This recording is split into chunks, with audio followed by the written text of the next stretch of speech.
My name is Antréa Ferguson, and I work for a web development and consulting company, Shanks. At Shanks, we use an amazing project management software tool called Trello, which, as I said, is a Scrum and Agile solution.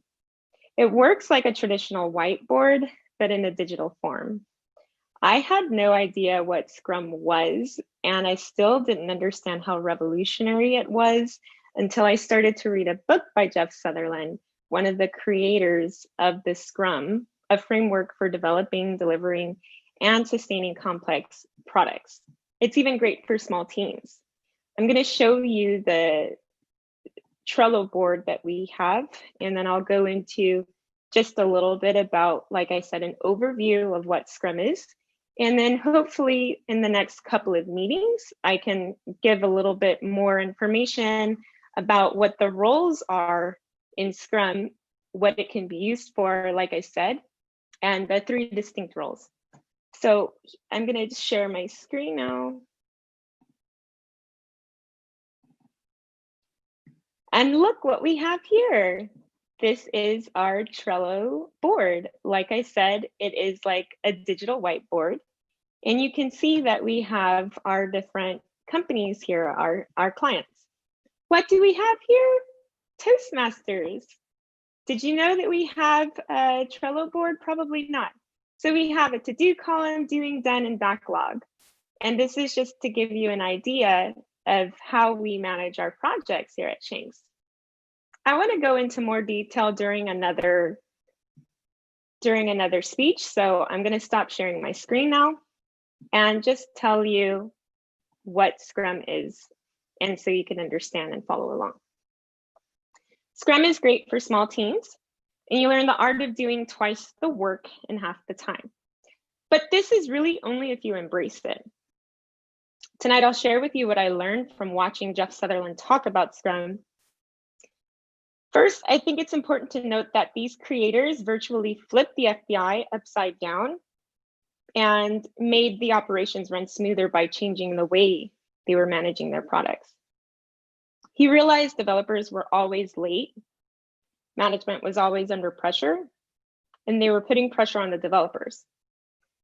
The more pressure they put on the developers, the later the project would get done.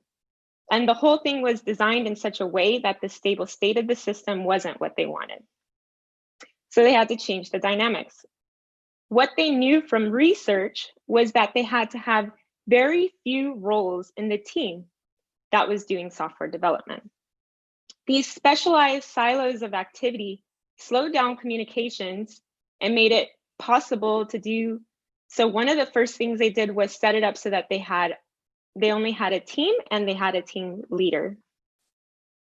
I say slow down communications, but it's really just the feed. It's actually quite a quick process because it halves the time. They read a paper by 2 Japanese business school professors on the best teams in the world, and they described how the best product was set up with these teams and how they were motivated. And then they set it up just like that.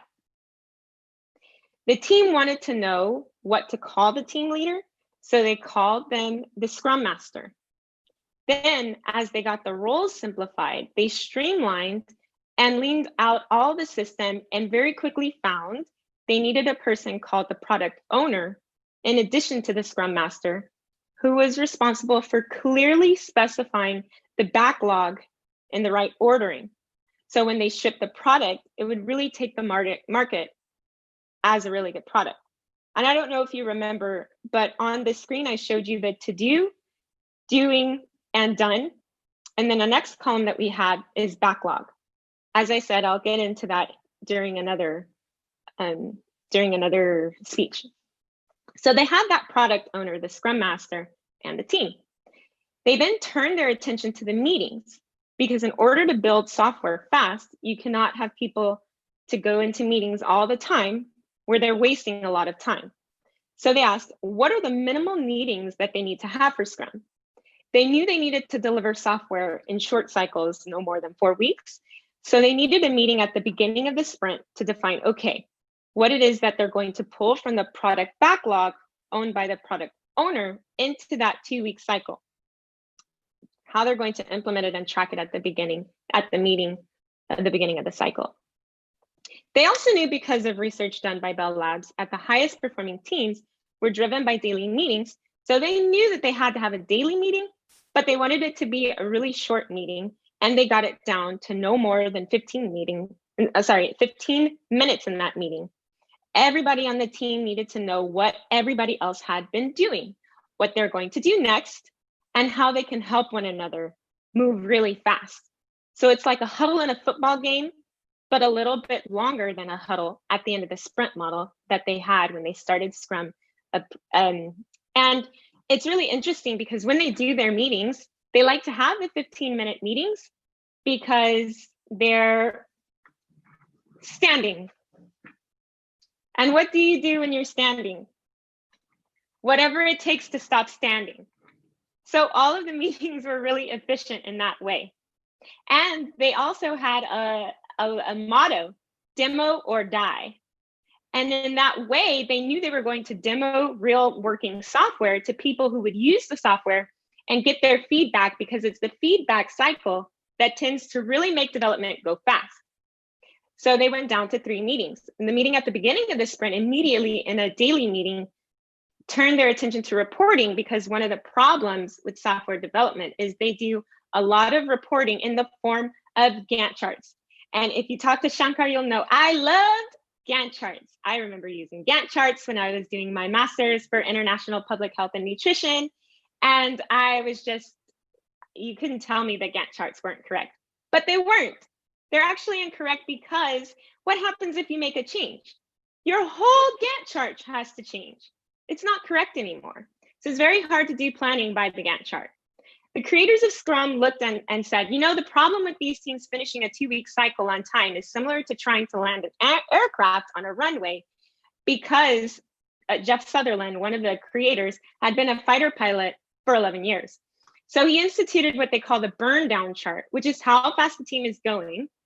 And you know, how much is left during the sprint before touchdown? Are they headed in the right direction?